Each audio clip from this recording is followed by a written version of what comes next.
আসসালামু আলাইকুম। আমি আজকে আপনাদেরকে দেখাবো লাল লাল পাকা টমেটো দিয়ে সহজেই সস রেসিপি। শীত শেষ হওয়ার আগে আপনারা এটা বানিয়ে সংরক্ষণ করতে পারেন। আমি এখানে 2 কেজি পরিমাণ টমেটো ধুয়ে মুছে 4 ভাগ করে কেটে নিচ্ছি। তারপর একটা প্যানে আমি টমেটোগুলোকে দিয়ে দিচ্ছি সিদ্ধ করার জন্য।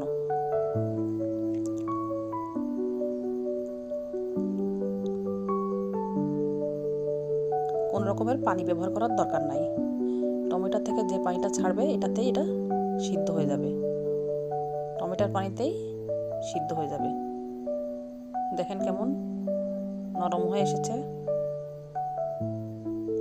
তবে বেশিক্ষণ সিদ্ধ করার দরকার নাই, এতে করে কালারটা ফেড হয়ে আসবে, আপনাদের ভালো কালার হবে না সসের। দেখেন আমার টমেটোটা সিদ্ধ হয়ে গেছে, ভালোভাবেই সিদ্ধ হয়ে গেছে। এখন এটাকে নামিয়ে ঠান্ডা করতে দেব। ঠান্ডা হওয়ার পরে একটা ব্লেন্ডারে ব্লেন্ড করে নেব। গরম অবস্থায় কোনোভাবে ব্লেন্ড করবেন না।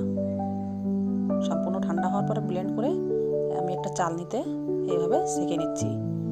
এর পিউরিটা বের করে উপরে যে দানা অথবা খোসা থাকে সেগুলো আমি আলাদা করে নেব। দেখেন পিউরিটা কতটা ঘন হয়েছে। এর ভিতরে আমি হাফ কাপ চিনি,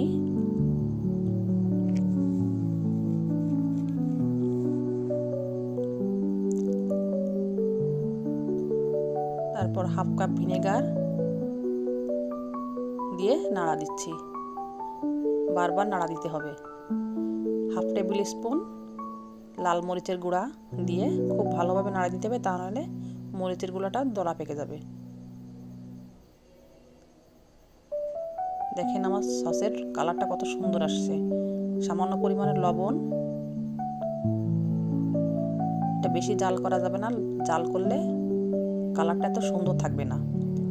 এর উপরে যে ফেনা উঠে আসছে এটা ফেলে দিতে হবে। আস্তে আস্তে একটা চামচ দিয়ে ফেনাগুলো উঠিয়ে ফেলবেন। আমার সসটা প্রায় হয়ে এসেছে।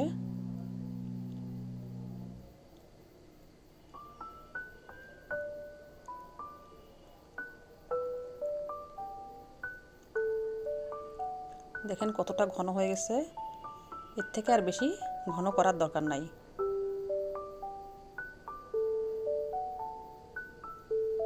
এটা আপনি নর্মাল ফ্রিজে 6 মাস সংরক্ষণ করে খেতে পারবেন।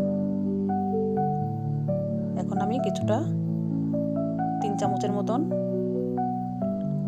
অ্যারারুট পানি দিয়ে গুলিয়ে দিয়ে দিয়েছি। অ্যারারুট দেওয়ার পরে ঘন ঘন নাড়তে হবে। দেখেন এখন ঘন হয়ে আসছে। আমি এখানে কর্নফ্লাওয়ার ব্যবহার করিনি। আমার কাছে মনে হয় অ্যারারুটেরটাই বেশি ভালো হয়। ঘনত্বটা খুব ভালো হয়। বোতলে ভরেছি, এটা আপনি 5 থেকে 6 মাস ফ্রিজে রেখে খেতে পারবেন।